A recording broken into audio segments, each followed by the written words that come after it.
Adios. I'm going to a big event, so I need recording. Oh, definitely. So, get in touch. Good. We'll do. That's amazing. Yeah, we have to hear what he's saying.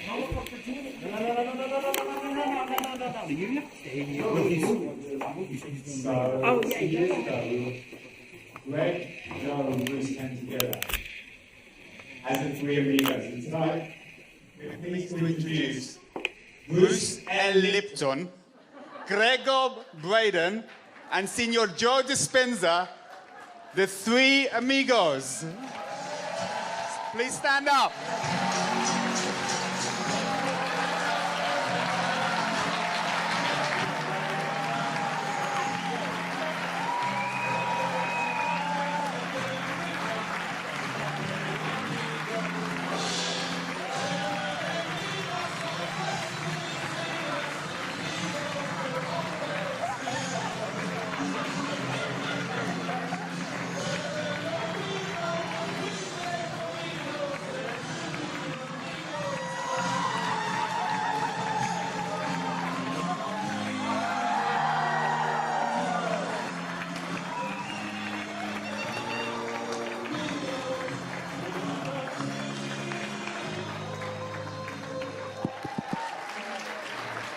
Okay, you have just seen our inner child. At the end of a conference, we all feel like we're about 10 years old. It's awesome. So now what do you want to do? You guys have mics? Oh, only I have the mic. So Richard, what do we do now? I have a mic. Do you want me to begin or... How are you all doing? Isn't this like the most awesome conference? So I got to tell you, we had dinner last night. I was talking to these guys. I said, you know, I'm very optimistic about our planet and about our future and our world. However, if the world ended today, I don't think it's going to, but if the world ended today, wouldn't it be amazing for this group to start the new world? We have everything we need right here to start a brave new world, and I think it would just be an awesome, awesome world. So thank you, my brothers. And thank you for the three amigos. So we have some questions from the audience. They have been diligently filling in their white cards. So is there anything you guys wanted to talk about in terms of your conversation, or would you like to get straight to the questions? So are you going to read the questions, or are they going to ask the questions? I'm going to read the questions. Okay. So they've been filling out little white cards over the last few days, and here we go. Okay, the answer is yes. and the question is? And the question is, okay, how can we participate in the awakening of consciousness when we are back in our everyday life? And that's from Joy. You know, I am asked that question all the time. Where do you draw the line between your spiritual life and the rest of the world and your everyday experience? And I want to tell you, the moment you draw the line, you have fallen into the ancient trap of separation and polarity that keeps you separate from the very thing that you love and cherish the most, and that is life itself. So from my perspective, everything that happens is part of your spiritual path. It is impossible. And the awakening, it is impossible for you to experience anything that is not part of the awakening. It's all in our perceptions and how we perceive those experiences. So that's the way I would say that.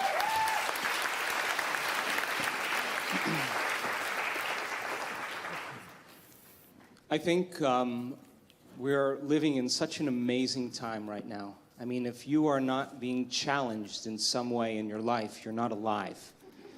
And all of this is an initiation. And I don't believe that you have to go to any school of ancient wisdom perched in the Himalayas or for information or training any longer. If you see your life as the school, as the initiation, then you can no longer be a victim to your life. You're going to have to meet the challenges in your life from a greater level of mind, greater than the mind that created it. And so there have been plenty of peer-reviewed articles on the power of peace-gathering projects that lower crime, that lower trauma incidences of death and economic growth. It's all related to what's happening right now for us.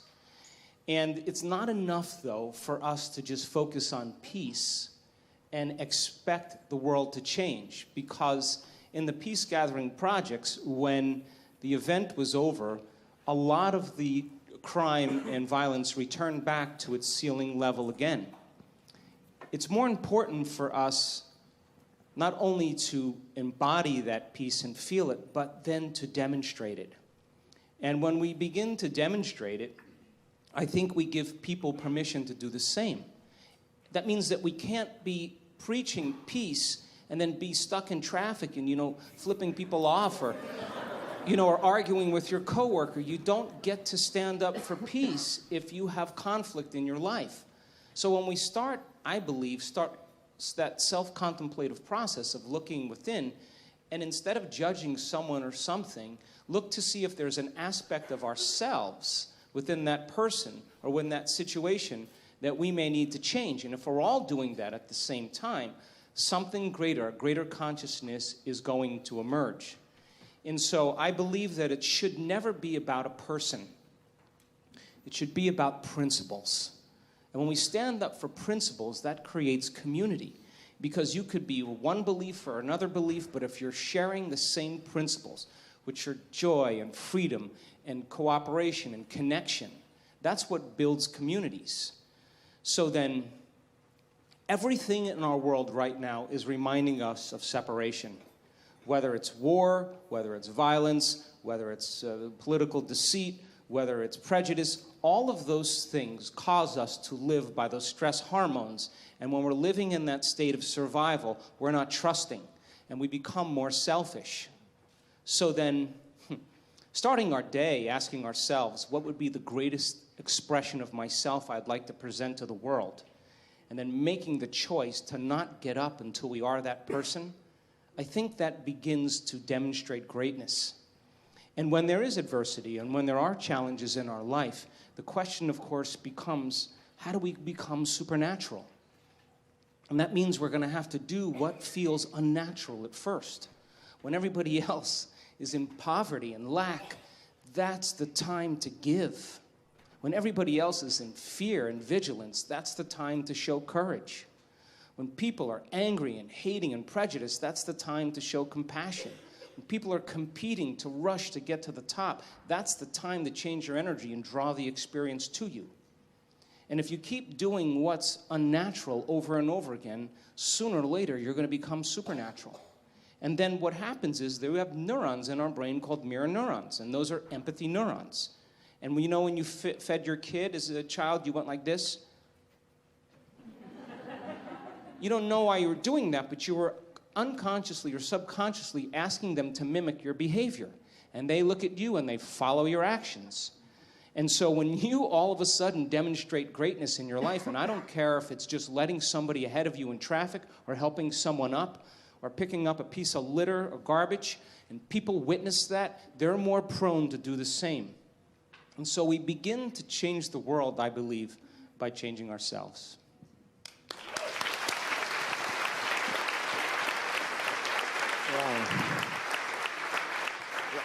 I got to thank my dos amigos because their answers are quite wonderful. If I just add something small to it, I'd just like to add this fact that time is perhaps one of the most important commodities in our life. And when you start losing time doing things that you don't want to do, you start cutting your life short. So there's times that we do things because it's habit, because it's protocol, that's the way it's always done. And there are times where you can say, no, thank you. I really have, I have something going, I have something doing, whatever it is, to extract yourself from a commitment, to free up your life, to give you that extra time for your personal life.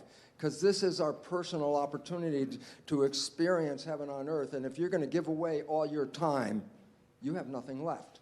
So I just went back when we were talking about it. And the first time I did that, because I was thinking about the whole concept of energy and life and all that kind of stuff. And I realized, God, I just want some more time. And one of my fellow faculty members came into my office and said, Bruce, don't forget there's a faculty party on Friday night. And I thought about it, I said, oh, crap.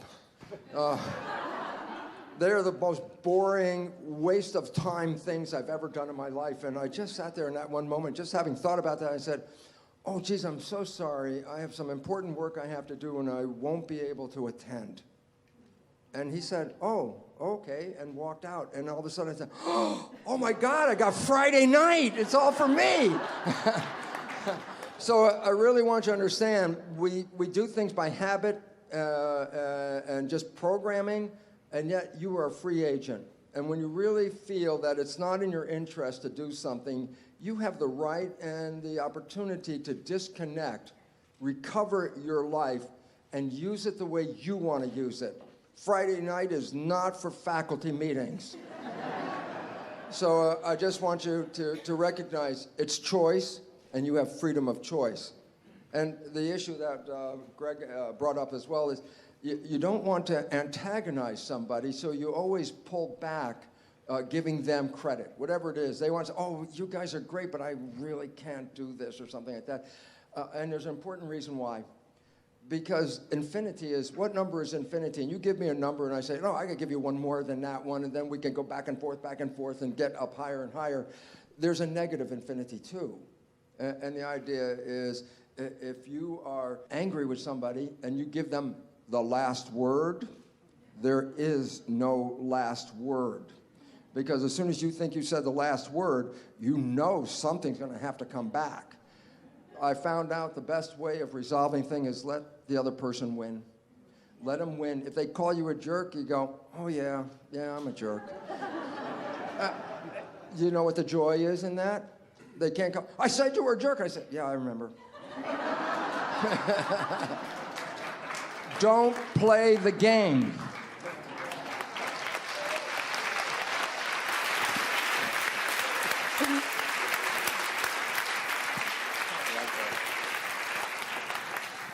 So, Greg, this one does have your name on it, so very fortuitous that you handed it back. Thank you. The question is, does the mind create God, or does God create the mind? And this is from Dr. Neville Wilson. Joe just said he's glad I have this question. It's all about perceptions. You know, and God means different things to different people. And I know what the intent of the question is, but it's all about how we perceive what that question means to us. What the science tells us is there is a fundamental and unifying force in this universe. We call it whatever we want to call it, and throughout the ages it's been called different things. And as the science delves deeper into the fundamental nature of our world in physics, we're finding out more about that force. And that force appears to have an intelligence or a consciousness underlying its very existence. So whatever attributes, this is the thing, it's so big we probably can't even talk about it. Because what we try to do is assign human attributes to our experience and the things that we don't understand. Our ancestors did that. We're trying to do this today. So it's all about the perception of what the word God means to you. I have my personal perceptions. As a scientist on the stage, there's things I can say to you that we know to be true. Personally, again, it's my opinions, my perceptions. But the mind is always trying to make sense of our experience and of our reality. And I think this is where we get into trouble. Because through the ages, it is the different interpretations, the different perceptions of this unifying fundamental force that have, people say, you know, my perception is better than your perception, and we've got a world of religions battling over that right now. But what we know is this. Here's what the science is telling us. In 2008, I released a book entitled The Divine Matrix. Actually, they just put a new cover on it that I have never seen, and at the book table, somebody brought me this book to sign, and I said, that's not my book. And they said, it says it's your book, and I said, well, I've never seen this cover. It's a new cover. But let me tell you, 2008, I released the book, The Divine Matrix, and it was the science that is documenting the existence of this unified field and our relationship to it, as we knew the science in 2008. That book was considered fringe science. Some people even called it pseudoscience in 2008. I went to my own hometown in Kansas City, Missouri, in the middle of America, to do a book signing, and my book was on what was called the occult bookshelf on the in the back. I had to go back and get my book to bring it forward. That was then. Now that book is required reading in the physics courses in Canadian and some American universities. Canadian professor, thank you, thank you. A Canadian professor called me and he asked for permission. He has a course that is called Physics in Society, and he's using this as the basis for that. And the reason I'm saying that is because this field provides three functions. It is the container, the field that connects all things. It is the container for everything that happens in our experience. Nothing exists beyond this container. It's the container. It is the bridge between our inner and our outer world, and it is the mirror in our external world for what we claim to believe in our inner world. This is the field. So when we look at those functions of the field and we compare those to what our ancestors said God was all about, you see a tremendous parallel. Because the old traditions tell us that God knows everything that we're doing, that God allows us to mirror our experiences, and that God is what connects all things. So the language is changing as we learn more, but we know that there is some fundamental force, and the mind is trying to give meaning to that. So that's a long answer to a short question. And did either of you want to tackle that question? It's a no from Joe.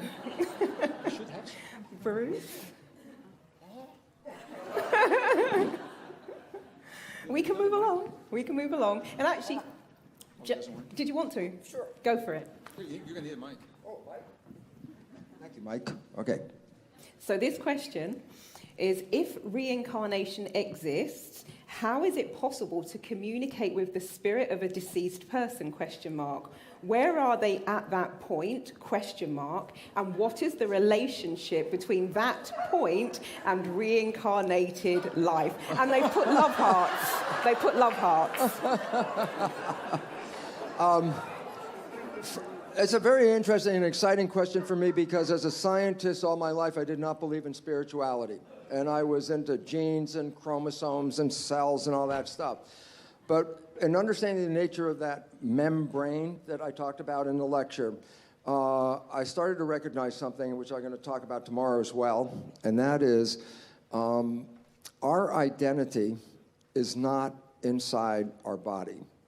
Our identity is picked up by protein antennas on the surface of our cells. The reality is our source is from the outside, and the signals get picked up by the proteins and then control the cells on the inside. The significance for me at that moment, besides the shock of, oh my God, I'm not in here, was the simple reality that I said, oh my, it's like the body is like a television set, and there's a broadcast coming in. And the relevance about that is sometimes the television breaks, you say the television's dead. And I say, yeah, but is the broadcast still there? And the answer is, indeed, the broadcast is still there. That doesn't change because the body comes and goes. And I said, well, what about it? And I said, well, since we're being picked up by a specific set of proteins called antennas, self-receptors is the biological name, the relevance is, what if a future embryo comes with the exact same set of self-receptors? No two people have the same set of self-receptors. I have to tell you right now, no two people are receiving the same broadcast. And the significance is that if an embryo shows up with the same set of self-receptors, then you're back online again. Now, can you communicate with them? Not through the physical means, because they're not communicating with physicality to us. Now, if you get your recognition, as we talked about, mind is not even in the body. If you get your mind in the outside, there's an opportunity at a level to communicate. Let me just add this one, because this is an exciting story to emphasize the nature of that we're still there. There's a number of studies of people who have heart transplants. And when they receive a transplant for somebody else, they start to pick up characteristics of the person who donated the heart. Now, some people say that's cellular memory. As a cellular biologist, I think you're giving great credit of memory to a cell. A cell is lucky to remember if it's a liver cell or a skin cell, not if it likes chicken McNuggets and beer, okay? But the story I just want to emphasize and close it with is simply this. A young girl received a heart from another young girl. And once the heart was implanted, just shortly after, she had very vivid nightmares of being murdered. And they repeated themselves every night. And so finally, the doctor said, well, where did this heart come from? And it was from another girl who was murdered. And the relevance about that was the nightmares were so vivid that when the police questioned her about what she had seen, they were able to catch the killer. The point was the heart cells are still having the self-antennas of the person who has died. And so as long as the heart was still present, it was downloading the identity into that heart. And the relevance is, yes, the girl's dead, but she's still there. Why? Because if the heart has the receptors, it still shows that there's a source that's feeding this individual person. Between all this particular data, it is profoundly important to understand the nature of some quantum physics, energy fields, and identity, and that we are not in this body. We are being broadcast to this body. To close, my second closing now, I think. The second closing was, as a scientist, and not spiritual for 40-some years, and then in 1 minute after understanding the nature of the membrane, it's like 2 + 2 is 4. I'm not in here. It was oh my God, I'm not here. And that concept of being outside, then being immortal, was interesting. But then I wanted to add this part because I thought this was the exciting part about my connection with my spirit and my body. I asked myself as a scientist, I said, well, why have a body and a spirit? Why not just be spirit? Well, at that moment, 50 trillion cells welled up. An answer came right up through those cells. And that's when I recognized I had Jewish cells. I asked a question, and the cells answered with a question.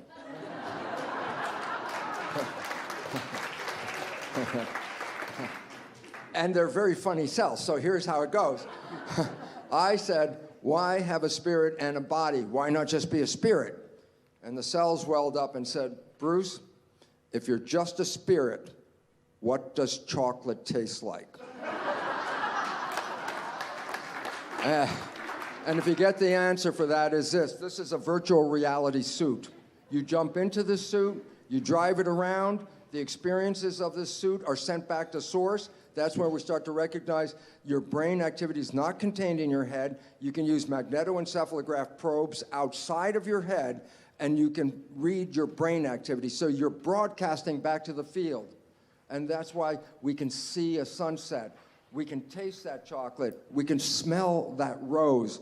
And then all of a sudden it says, oh my God, we came here to experience life and to create.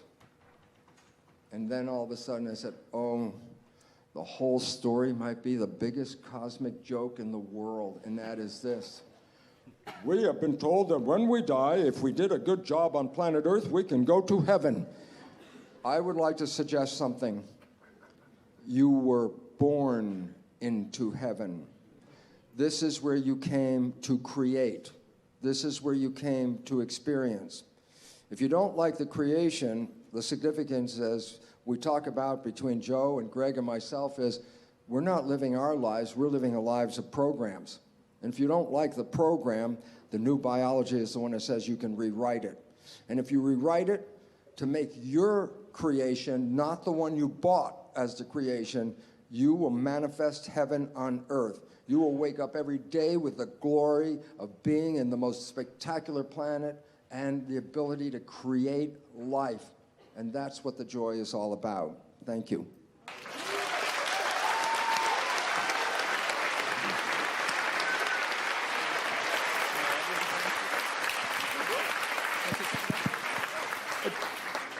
Thank you, Bruce.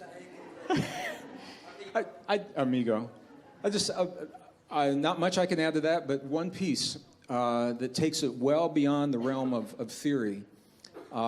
Scientists now are very, very certain that our memories, let's make it personal, it's about you and me. I apologize, my back has been to this side of the room, and I don't know if these pants make my butt look big when I'm in this chair to this side of the room or what. So what scientists now know is the memories are not in the cells. And this is a very different way. This goes right to the heart of reincarnation. It's a very different way of thinking about things. But let me just give you an example. How many of you in here are musicians or artists? Any musicians in here? Or have learned a foreign language? Anybody here learn a foreign language? Okay, that's a good example. So you know when you begin learning a foreign language, the words sometimes, they seem awkward. You learn phonetically, and you say the words, but they don't really mean much. And all of a sudden, you wake up one morning, and like you're speaking Spanish, or you're speaking Tibetan, or you're speaking French, or whatever it is. You know how that happens. All of a sudden, it's like almost overnight, and you say, well, what happened? Well, here's what the science is now telling us. All possibilities exist as information in the field. The information is not in the cells.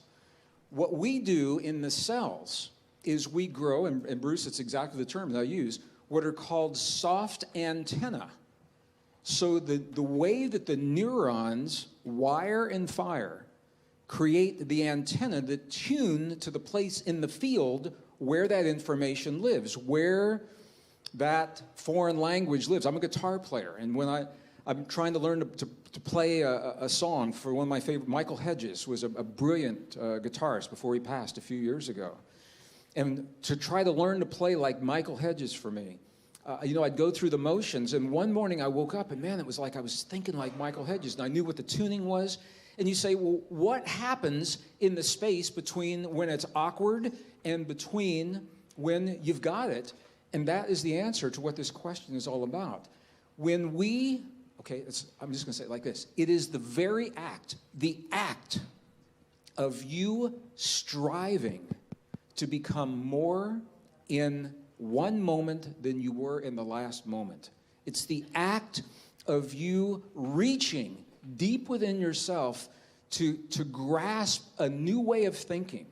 So a new language, or a new song on a guitar, a piano, or a new book to write, or a new title, or new poetry, or new sculpture, new art, whatever it is, that act is the impetus for the neurons to wire together to create the antenna that reach into the field where that information lives that you are asking to have access to. But the thing is, it doesn't happen spontaneously. It takes about 72 hours, is what the studies are showing. About 3 days. And if you're with me tomorrow, I'm going to show you a little video clip of this. It takes about 3 days for the neurons they're very social cells. They love to hook up. So it takes about 3 days for these neurons to hook up, to reach out and firmly establish the connection with another like neuron so that they're forming the antenna that tune to the place in the field where everything that you desire to understand or know or create or perform, it already exists. So the reason I'm saying this is if you are choosing to create something new and it doesn't come to you easily at first, please do not give up, because it takes about at least 3 days for these antennae to wire. That is because the information is not in here. Just to add to this, how real this is, researchers in Silicon Valley are now building the next generation computer chips, and guess what? They're not based on silica. They're based on droplets of water that are purified and very, very specific forms of structured water. And when they started pumping the information into that droplet of water, the water droplet was holding more information than could possibly be explained by the chip itself. And they said, where's the information going? And now they know that the chip, based in water, is storing information in a field that expands beyond the machine itself. It is in the field. And that could not happen if these ideas were not correct. So I'm showing you it's going beyond theory, that we're actually moving to build the machines to reflect what is happening in nature, what's happening between you and me. So when you think of all of those things, back to the idea of reincarnation, what we're doing is we are tuning to information in the field. And we're using our neurons to do that. And that, I think, is, and this is what all of our work is all about, the emotions that we have, the heightened emotions that Joe talks about and I'm talking about, those emotions are what trigger the neurons to combine, to wire in a way so that we can communicate with that field in a meaningful way. So it's a new, very different way of thinking for some people, but this is where the science is going, and I think it speaks directly to the question of reincarnation. Yeah, thank you. Yeah.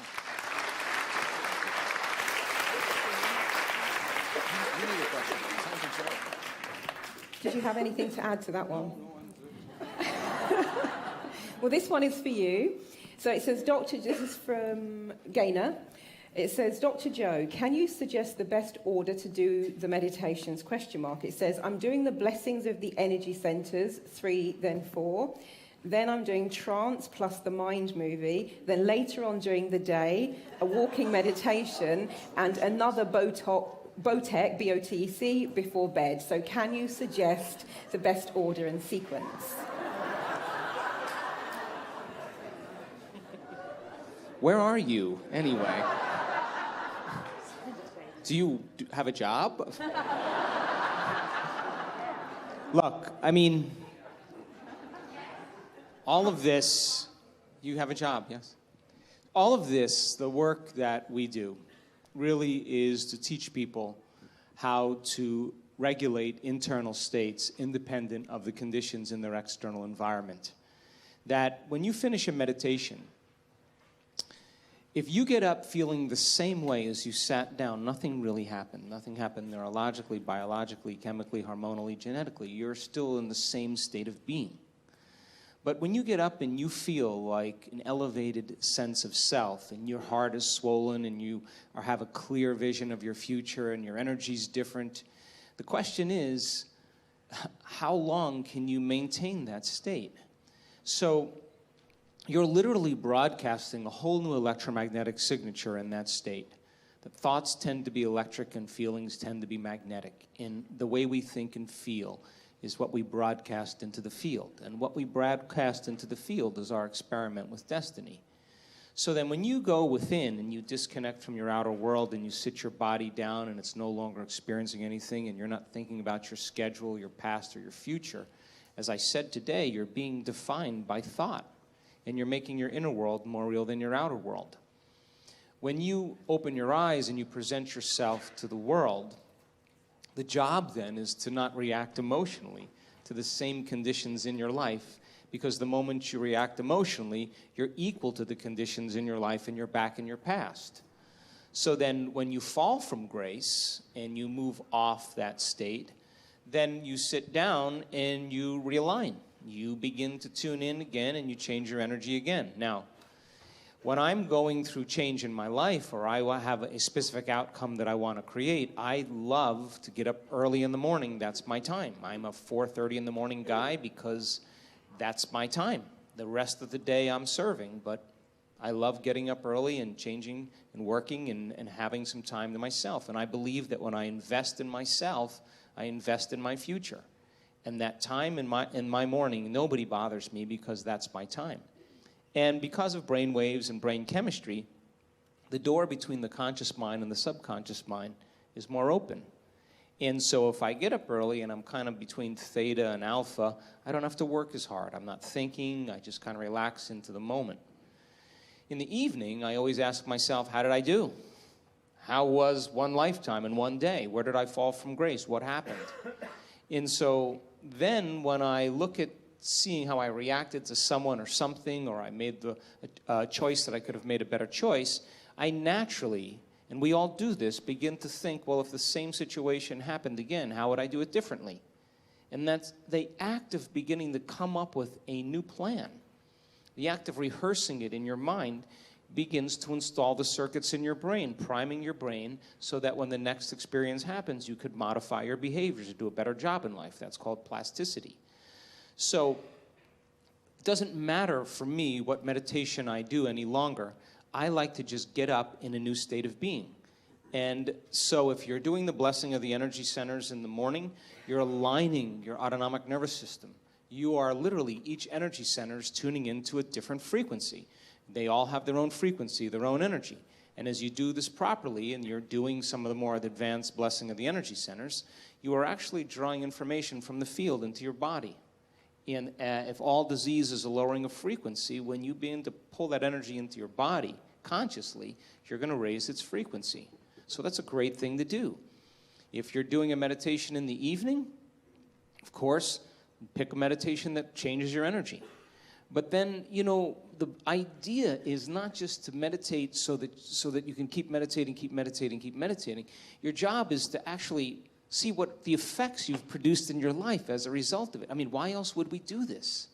So then, if you decide, okay, if I'm taking time out of my busy life to emulate the divine, a creator, then if I'm going to create something unlimited, I better feel unlimited. If I'm going to do something magnificent, I have to become magnificent. And if you keep doing that over and over again, it will begin to become more readily available to you. It'll get easier. So then, to not be seduced by the external environment and not fall from grace and be able to execute and maneuver in your life from a different energy and lead with your heart and begin to make different choices and not return back to those old states, that's why we do it. Because we want that new energy to become constant in our lives. And so when we're in that energy all the time, that's when the synchronicities and the serendipities and all those wonderful coincidences begin to happen. And it's those coincidences that are feedback in our environment where the field begins to open doors for us. That's what we want to occur. Now, I have worked on things in my life, and I'm a sincere person when it comes to this. I've worked on things in my life for years. And I always thought it was about the event or the experience I wanted to create. But all along, I was changing. And when I finally reached a point where I could care less if I could have the experience, is the moment it happened. But all along, the divine, the loving intelligence, this mother-father principle, of course, it's observing us into life. We are vitalistic, energetic beings that when we begin to unify all these principles that we're talking about, you can't get this in one sitting. You can't. You have to keep understanding it, keep reviewing it, keep redoing it, keep experiencing it. And the new experience then causes you to dream in a way you would have never dreamt before unless you had that experience. And that's how God gets to know itself. So then, I don't care what meditation you do. I just like the fact that you're connecting. And the more you connect and the more whole you feel, the more natural it becomes. And then, of course, the next experience then causes you to dream in another way. And what I know from my own experience and many students, it's not about material things. It's about those mystical moments, those transcendental moments, those moments where your jaw drops and you are in awe of life, those moments that take our breath away, that cause us. And this has happened to me so many times. Every time I have one of those experiences, I think to myself, I got this all wrong. I've got this all wrong. Joe Dispenza, some veil has been lifted, and now I'm seeing more clearly about the way things really are. That's why we're doing this, to uncover the mystery of the self. So don't overdo it. I have people say to me, hey, I missed my meditation today, like I'm supposed to go like this or something. And I say to them, eyes open or eyes closed? You know, well, eyes open or eyes closed. You know, when you're passionate about something, you know, when people can't get up in the morning and they can't get out of bed, I'm going to tell you why. Because they can predict the feeling of everything that's going to happen in their life. And their body's resigned to the familiar. It says, oh, another mundane day. But remember when you were a kid and you were going on a field trip? What happened then? You were up and dressed and ready to go before your parents were up. You know why? Because you knew something unexpected was going to happen. That's how we should live our lives. Waking up with the understanding to expect the unexpected, and something unusual should happen in our life as a result of our efforts. And it's just those beginning moments where it begins to happen that we begin to prove to ourselves how powerful we really are. So take time in the morning and the evening and the rest of the day. Check in with yourself at certain times to see if you're still in that energy. And if you're not, excuse yourself for a second, raise your energy, and step back into your life. And if you keep doing that over and over again, you'll become less frustrated, less impatient, less judgmental. It'll just become something of the past, and you'll be someone else. Thank you.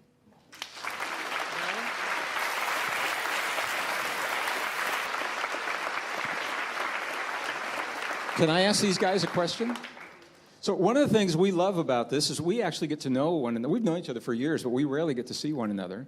So I'm learning more about you guys right now than I have for a long time. I'm just laughing because when Joe gets up, his getting up time is my going to bed time. And so I'm curious, and it's just different rhythms, except I have to say, when we do these conferences, I am so wired and excited to be with you. I'm usually up 3:30, 4 in the morning. I wake up thinking about being with you, and then I try to make myself go back to sleep so I can get what's called a reasonable night's sleep so that I can wake up again and come and actually be with you. So, Bruce, what are your rhythm? What time? Are you a night person or a day person, or what do you like to do?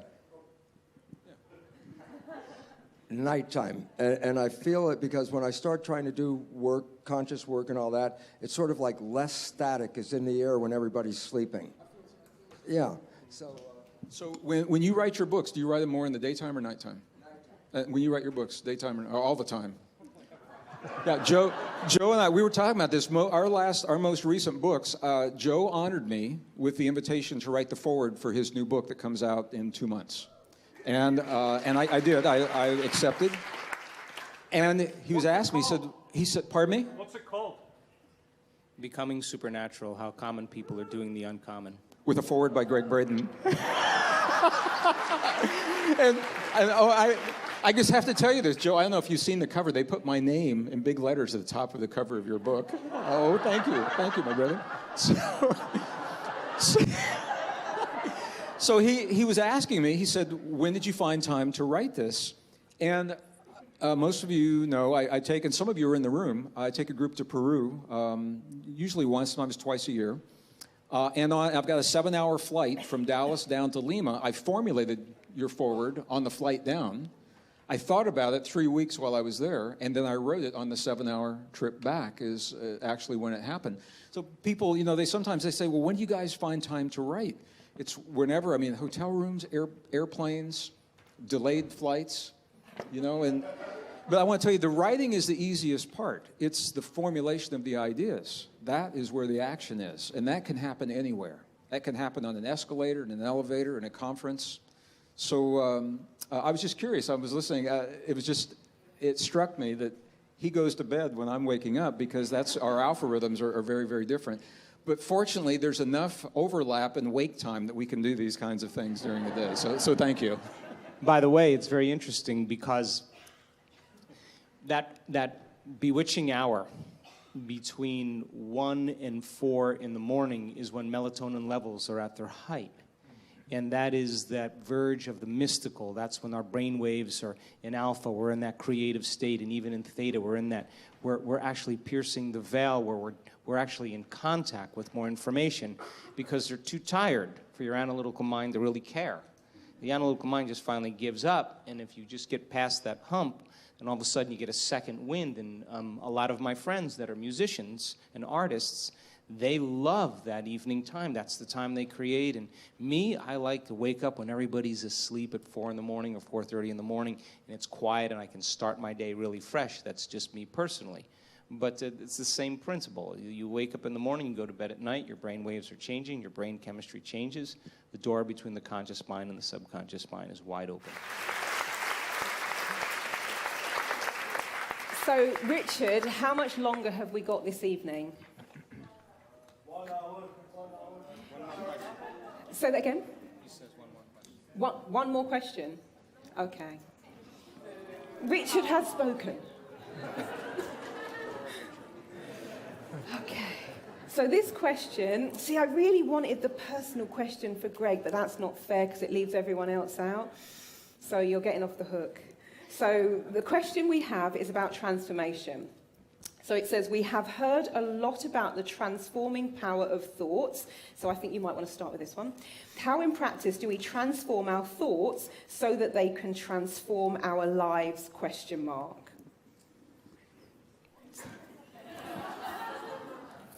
This is the hour question. No, basically to understand this, we have to recognize something very important, and that is only 5% of the day are you operating from your conscious creative mind, and 95% of the day you're operating from subconscious programs. If you ever get the opportunity and you stop at a stoplight with your car and you realize it's not quiet in there. You start to listen and you can hear dialogue with yourself. This is an opportunity, if you listen to the dialogue, to change the dialogue. You can hear it and you can say, oh, that's not going to happen. You go, no, wait, that can happen. It's going to be great. And you have to really feed this back because you are creating. If you let the subconscious mind use its terminology and its, what it wants to create, you're going to get not necessarily what you want. It's the conscious mind. The significance is this, is that 95% of the day, then we're coming from subconscious. We're programmed already, and our lives have been programmed before age 7. And then I say, yesterday I said The Matrix. I said we've all been programmed. I said it's a documentary. But then I say, well, what would happen if you stopped playing the program?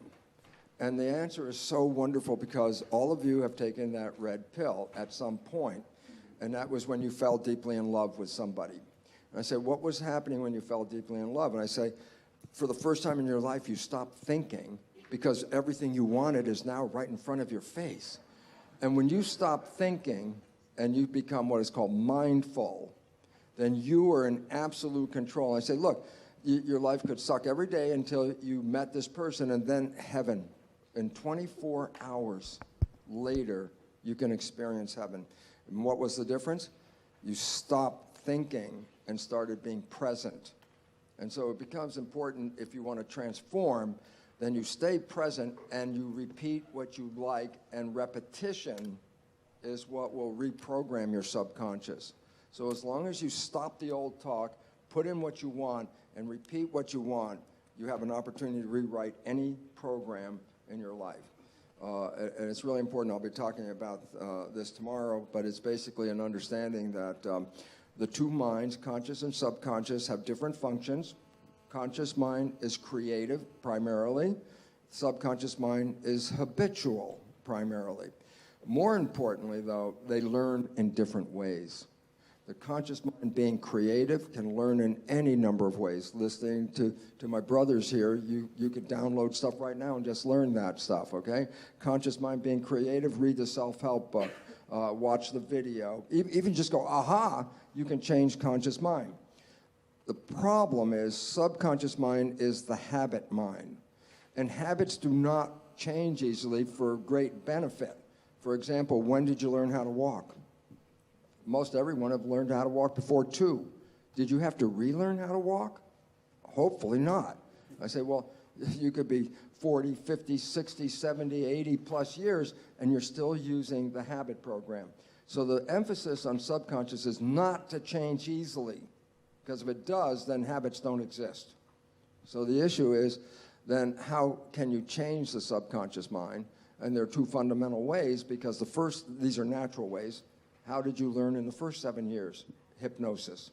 So auto-hypnosis is a way of putting in a new program and transforming your life. After age 7, how did you learn after age 7? Repetition. You repeated. You made habitual habit out of the thing that you wanted. And so this is where the fake it till you make it part comes in. But the issue about it is you have to recognize the biggest error that we have is that we think that if our conscious mind just became aware of something, that our subconscious mind has that information. Absolutely not. So if you want to transform and you want to get out of the old program, just educating the conscious mind will not do that. You have to do some exercise, some process, something. Energy psychology is a new way of changing beliefs as well, very rapidly. But the point about it is transformation, you have to do something. It's not just because, oh, wow, great idea, now my life has changed. That doesn't work that way. But the moment you understand how you can train the subconscious is the moment you are free, because then you become the programmer of your own life.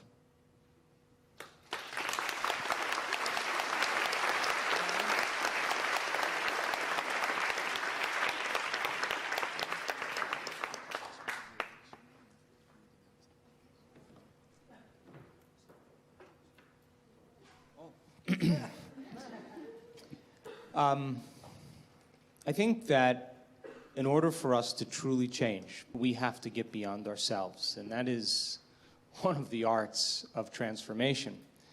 And when the moment we are completely in the present moment, we cannot be running a program.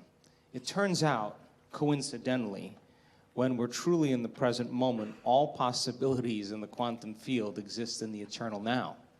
So when we're truly present and we take our attention off our body, off of people in our lives, off of things, off of places, and even time, that's the moment, as I said today, we become pure consciousness. That's the moment now we are no longer playing by the laws of Newtonian physics. That's the moment we no longer have our attention invested in this three-dimensional reality. And where we place our attention is where we place our energy. So then the moment we become nobody, no one, no thing, nowhere, and no time, that's the moment we get beyond ourselves. It is that act of being in the present moment that allows us to see new possibilities that we could never see from the place where we are stuck in our own programs and personality. The act of doing that, as Bruce said, is a skill, and it requires feedback. And feedback happens in a couple ways. One way you get feedback is to begin to measure the changes you see in your life. Another way is that you feel differently.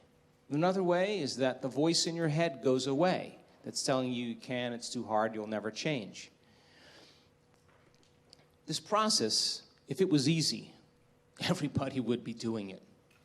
And yet we are piercing a veil where people are waking up and they're beginning to take their power back. We already innately know how to do this. All we have to do is keep practicing until we start seeing those wonderful, wonderful feedback mechanisms happening in our life.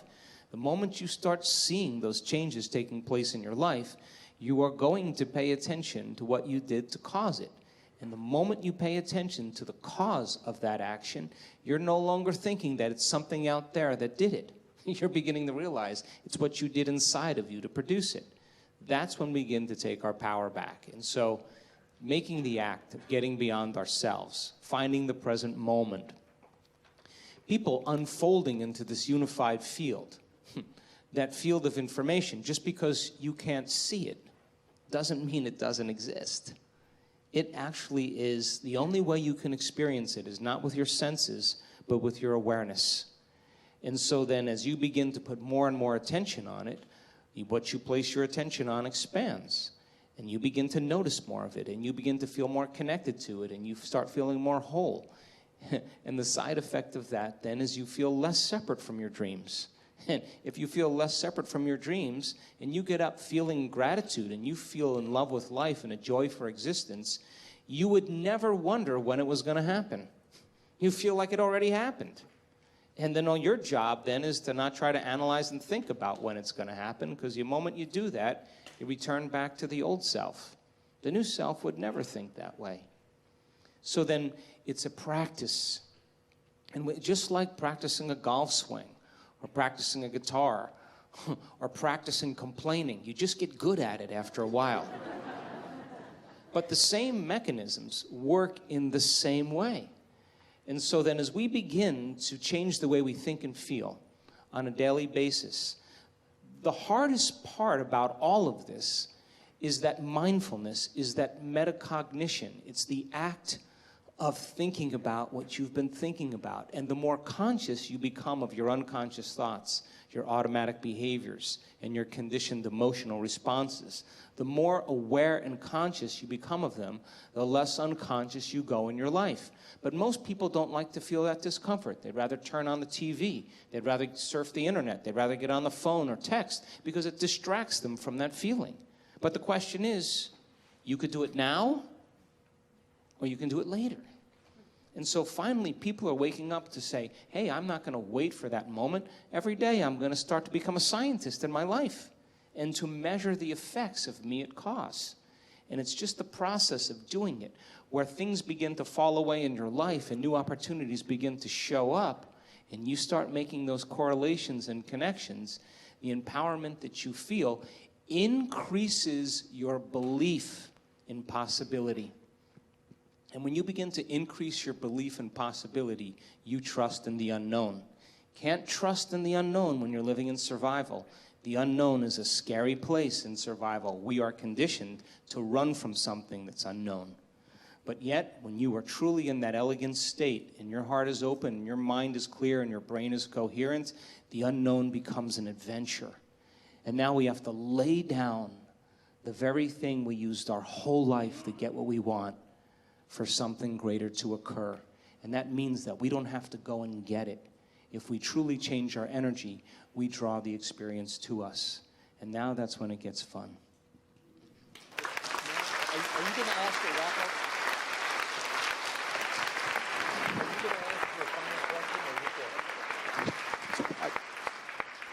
I just, yes to everything I'm hearing. And I just want to add one more thing, because the metaphor of the Matrix has come up yesterday and again today. How many of you saw the movie The Matrix? How many of you saw that? Okay. So remember in The Matrix when they would hook that little gadget to the back of their neck and they would download the programs and learn those things almost immediately. Remember that? The equivalent of that is what we did together in here yesterday, and that's why I wanted you to have it yesterday, and it's the answer to the question that Bruce was asked. When we choose to make those changes in our lives, what Bruce is saying, you can't do it through your conscious mind. When you create the heart-brain harmony, that coherence, it's called optimum heart-brain coherence. When you've got that 0.1 hertz signal between your heart and your brain, that opens the door to the subconscious. That's the equivalent of plugging that cable in right at the base of your skull. And it's at that place where you insert the new beliefs, the new thoughts, the new ideas, the new ways of thinking. That is you downloading that new information very, very quickly. It takes work. It takes work to change the way that we have been conditioned to live and think. And I'm just going to close with what I mentioned on Friday night. Khalil Gibran, he told us very, very clearly, he said, work is our love made visible. I think that you are worth the work. Your life is worth the work. This world is worth the work. I'm worth the work. My brothers are worth the work. So it's worth making that effort, our love made visible. Our love made visible. And with that, I'm just going to close for this afternoon. Thank you all for being here with us. I appreciate you.